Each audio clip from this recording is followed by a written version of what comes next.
नमस्कार दोस्तों, मैं डॉक्टर भवानी शंकर पटना से आप लोगों से जुड़ रहा हूँ। आज के एपिसोड में मैं पाइल्स यानी बवासीर पे आप लोगों को बताने जा रहा हूँ। बवासीर के बारे में, इसके लक्षणों के बारे में, बवासीर क्यों होता है इसके कारण को बताऊँगा, इससे बचने के लिए बताऊँगा, कैसे आप इससे बच सकते हैं, और अगर ये हो गया है तो आप कैसे इसको अपने बॉडी में मेंटेन करने से रोक सकते हैं।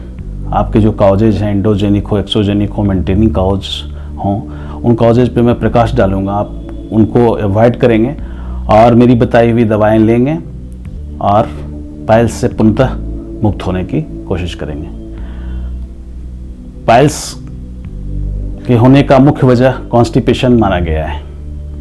कॉन्स्टिपेशन और हार्ड स्टूल के कारण, आपके प्रेशर देने के कारण स्टूल पास नहीं हो रहा है और कॉन्स्टिपेशन है, आपने प्रेशर दिया, उससे जो वहाँ पे प्रॉब्लम होता है एनल पे, रेक्टम पे, उन सारे कारणों के कारण वहाँ पर जो नसें हैं वो नसें फट जाती हैं। उसके कारण कहीं कहीं ब्लीडिंग होने लगता है, और यदि नस फटा नहीं, ब्लीडिंग नहीं हुआ तो उनमें सूजन आ जाता है, जिसके कारण पेन होने लगता है। अक्सर ऐसा ही देखा जाता है पाइल्स में।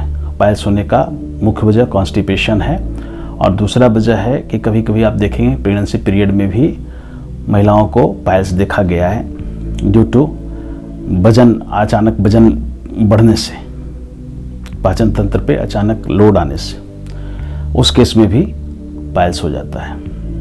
बहुत सारे रीजन हैं, जैसे suppressed STD, suppressed UTI, constipation, short sleeping, hard stool, इन सारी वजहों के कारण अक्सर देखा जाता है कि बवासीर यानी पाइल्स मनुष्य के शरीर में आ जाते हैं। आज की आबादी में 50+ के जितने भी लोग हैं उनमें 80% लोगों को पाइल्स की शिकायत देखी गई है।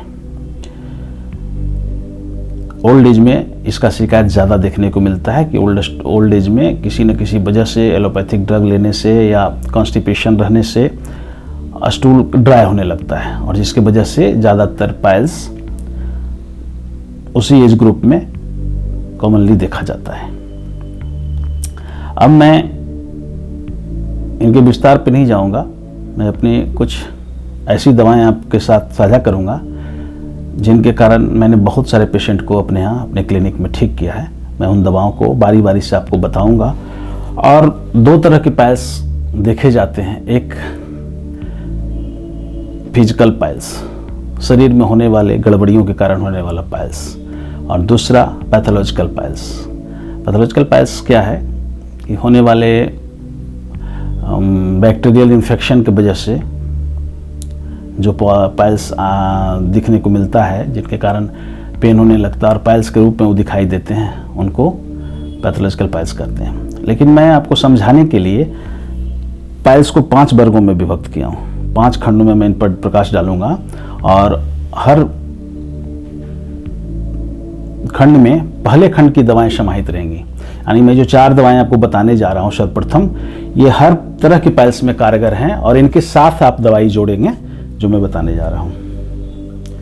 सबसे पहली दवा है एस्कुलसिप 200। एस्कुलसिप बहुत ही कॉमन मेडिसिन है, और अक्सर आपको किसी भी दवा की दुकान में जाएंगे तो पहले यही दवा दुकानदार आपको बताएंगे या डॉक्टर आपको बताएंगे। तो एस्कुलसिप 200, कॉलिनसोनिया 200 और ये रटानिया 200, ये तीनों कम्प्लीमेंट्री मेडिसिन है, एक दूसरे के पूरक हैं। इन तीनों दवाओं को आप सुबह शाम लेंगे, 3 drop twice A day with media. Media आपका वही रहेगा कॉमन जो जनरल ड्रिंकिंग वाटर है। 3 बूंद सुबह शाम, 3 बूंद सुबह शाम, 3 बूंद सुबह शाम। एस्कुलस, रटानिया, कॉलिनसोनिया, एस्कुलस, रटानिया, कॉलिनसोनिया, ये तीनों दवाओं को आप 200 पोटेंसी में लेंगे सुबह शाम, और इनके साथ एक दवा जोड़ेंगे बायोकेमिक का 17 नंबर, BC17, किसी भी कंपनी का ले लेंगे, अच्छी कंपनी का, बायोकेमिक का 17 नंबर। ये 6 गोली 3 बार का डोज रहेगा, चूस कर खा लेंगे या ल्यूकवार्म वाटर में घोल कर पी लेंगे। ये जनरल पाइल्स की दवाएं हैं। ये 4 दवाएं जो मैंने बताई हैं, ये कॉमन जनरल पाइल्स जिनको भी है, कम एज में है और किसी तरह का प्रॉब्लम नहीं है, कॉन्स्टिपेशन की वजह से या किसी दिन प्रेशर देने के कारण हार्ड स्टूल में रेक्टम में गुदाद्वार में पेन हो गया है उनके लिए मुफीद दवा है। इससे 80% केस ठीक हो जाएंगे पाइल्स के। उसके बाद मैं रखता हूँ ब्लीडिंग पाइल्स, हेमोरॉइड्स। हेमोरॉइडल पाइल्स में आप देखेंगे कि दर्द रहेगा भी और नहीं भी रह सकता। पेनलेस ब्लीडिंग भी हो सकता है, पेनफुल ब्लीडिंग भी हो सकता है। पेनलेस ब्लीडिंग हो या पेनफुल ब्लीडिंग हो, ये 4 दवाएं तो आपको लेनी ही लेनी है। उसके साथ आप जोड़ेंगे जर्मन का रिक्वेक कंपनी का R13 नंबर। R13 आपके किसी भी तरह की ब्लीडिंग को इमीडिएट रोक देगा। इसको 12 बूंद 3 से 4 बार लेंगे, एक फाइल में ही आपकी ब्लीडिंग रुक जाएगी। उसके बाद सिर्फ ये 4 दवा लेते रहेंगे। तो R13 का आप सपोर्ट ले सकते हैं इमीडिएट ब्लड को रोकने के लिए ब्लीडिंग पाइल्स में। और एक दवा लेंगे हेमामिलिस 30। हेमामिलिस 30 ब्लड रोकने का, ब्लीडिंग की बहुत अच्छी दवा है होम्योपैथ में। इसको आप लेंगे 3 बूंद 3 बार। R13 और हेमामिलिस 30 लेने के बाद किसी भी तरह का ब्लीडिंग आपको इमीडिएट रुक जाएगा। कभी कभी देखने को मिलता है कि रेक्टम प्रोलैप्स कर जाते हैं। आपने कॉन्स्टिपेशन है, आपने जोड़ लगाया तो गुदाभ्रंश इसको बोलते हैं, गुदा मार्ग बाहर आ जाता है। उसमें आप क्या क्या लेंगे? उसमें आप लेंगे पोडोफाइलम 1 m और रूटा 1 m। इन 4 दवाओं के साथ आप लेंगे पोडोफाइलम 1 m और रूटा 1 m अल्टरनेट, एक आज एक कल। पोडोफाइलम 200 आज लेंगे तो रूटा अगले दिन लेंगे। पोडोफाइलम और रूटा अल्टरनेट दे लेंगे 3 ड्रॉप्स, 3 बूंद आज 3 बूंद कल, 3 बूंद आज 3 बूंद कल। ये दोनों दवा लेने से आपका गुदाभ्रंश यानी प्रोलैप्स ऑफ रेक्टम भी ठीक हो जाएगा और साथ साथ उन दवाओं के कारण पाइल्स भी ठीक हो जाएगा। चौथा देखने को क्या मिलता है, पाइल्स में मस्से आ जाते हैं। कॉन्स्टिपेशन रहने से मस्से आ जाते हैं। मस्से के कारण बहुत तकलीफ होती है, मस्सों में दर्द होता है, मस्से कभी कभी ब्लीड भी करते हैं। तो उस हाल में आप लेंगे दवाओं के साथ जोड़ देंगे शैलिशिया 1 m, एसिड नाइट्रिक 1 m।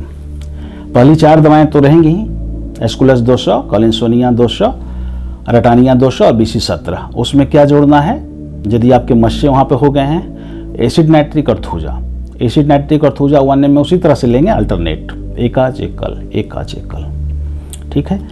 कभी कभी देखा गया है पाइल्स में कि कोई भी वजह नहीं है, ना तो कॉन्स्टिपेशन अगले को है, ना तो ओवरवेट है, ना तो एज का प्रॉब्लम है। किसी भी एज में पाइल्स हो गया है बिना वजह, अचानक से उनको जलन हो रहा है, अचानक से उनको दर्द हो रहा है। इसमें 2-3 वजह होती हैं। पहला तो स्ट्रेस, यदि आप ओवर स्ट्रेस में हैं और आपको पाइल्स हो गया है तो आप क्या करेंगे, इन पहली 4 दवाओं के साथ आप जोड़ेंगे Ignatia 200, 2 to 3 drop twice a day, 2 से 3 बूंद सुबह शाम। इग्नेशिया को लेंगे। अगर यदि बहुत ज़्यादा स्ट्रेस में हो या कोई आदमी डिप्रेशन में हो और उनको बहुत जलन एनस में लगी हुई है और बहुत वो बता रहे हैं कि हमारे को बहुत कष्ट है, वहाँ पर जलन और दर्द हो रहा है, तो आप उनको इन 4 दवाओं के साथ इग्नेशिया जोड़ दीजिए। इग्नेशिया 200 का मेडिसिन उनको एकदम क्योर कर देगा। उनको सुबह शाम 3 ड्रॉप दीजिए, 3 drop twice a day with water. अगर आप देखते हैं कि यूटीआई, यूरिनरी ट्रैक्ट इन्फेक्शन के कारण बहुत बार देखा गया है, यूरिनरी ट्रैक्ट इन्फेक्शन रहा हो, उनको इकोलाई बीकोलाई रहा हो और सेपरेस्ट इकोलाई बीकोलाई, क्योंकि वो क्योर बहुत मुश्किल से होता है। तो यदि सेपरेस्ट फॉर्म में इकोलाई बीकोलाई है, उनका हाइजीन मेंटेन है, वाटर इनटेक ठीक है, तो पता नहीं चल रहा है कि हमको इकोलाई है और बीकोलाई है या किसी तरह का यूटीआई है, लेकिन पाइल्स उनका छूट नहीं रहा है, पाइल्स बना हुआ है सभी दवाओं को देने के बाद भी। तो उनको क्या करना होगा, उनको एंटीबैक्टीरियल ड्रग देना होगा। इकोलाई के लिए बनी हुई दवाएं या यूटीआई के लिए बनी हुई दवाएं, उसमें मैं आपको सजेस्ट करूंगा R87 एंटीबैक्टीरियल ड्रग रिक्वेक कंपनी का है। पहली 4 दवाओं के साथ उनको R87 दीजिए। R87 15 बूंद 2 से 3 बार, 2 to 3 times, 15 drops with water, पानी के साथ दीजिए, 1 कप पानी में। और इन सारी दवाओं से पाइल्स का ठीक होना 100% तय है। कभी कभी आप देखेंगे, कभी कभी देखने को मिलेगा कि किसी भी दवा के देने के बाद भी पाइल्स ठीक नहीं हो रहा है। तो वजह क्या है? कभी कभी सेपरेस्ट फॉर्म में एसटीडी सेक्सुअल ट्रांसमिटेड डिजीज का भी कभी कभी असर पाइल्स पे आता है। किसी कारण से किन्हीं को सिप्लिश गनोरिया या किसी चीज़ का इन्फेक्शन रहा हो, उन्होंने उसको एंटीबायोटिक्स से या होम्योपैथिक मेडिसिन से या किसी आयुर्वेदिक औषधि से सेपरेट कर दिया हो और उनको पाइल्स हुई हो तो पाइल्स छूट नहीं रहा हो, उस हाल में क्या करेंगे? तो उनको मेडोरिनम 1 mg का एक खुराक देंगे वीक में, सप्ताह में 1 डोज मेडो 1 mg। जिस दिन दिया जाएगा मेडो 1 mg उस दिन वो कोई दवा नहीं लेंगे, सिर्फ मेडोरिनम 1 mg लेंगे। मेडोरिनम 1 mg सप्ताह में एक दिन लेंगे, उस दिन कोई भी दवा नहीं लेंगे। विशेष मेरी पहली बताई हुई 4 दवाएं साथ साथ चलेंगी, लेकिन उस दिन को छोड़कर।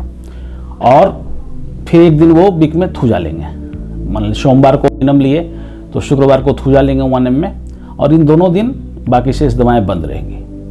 4-5 सप्ताह में आप देखेंगे कि पूर्णतः क्योर हो गए और उनका बवासीर, दर्द, पेन सब गायब हो गया। हाँ, यदि आपको एक्यूट कॉन्स्टिपेशन रहता हो और सारी दवाओं के चलने के बाद भी कब्ज बना ही रहता हो, कब्ज से निजात कैसे मिले, तो उसके लिए आप मेरी पहली कब्ज वाली एपिसोड में देखे होंगे कि मैंने एक दवा बताई थी हेडरेस्टिस क्यू। ये पहली 4 दवाओं के साथ आप Hydrastis Q 10 drops thrice a day with water, 1 cup पानी में 10 बूंद 3 बार लेंगे तो कॉन्स्टिपेशन भी चला जाएगा और पाइल्स की तो मैं दवाएं बता ही चुका हूँ, पाइल्स भी ठीक हो जाएगा।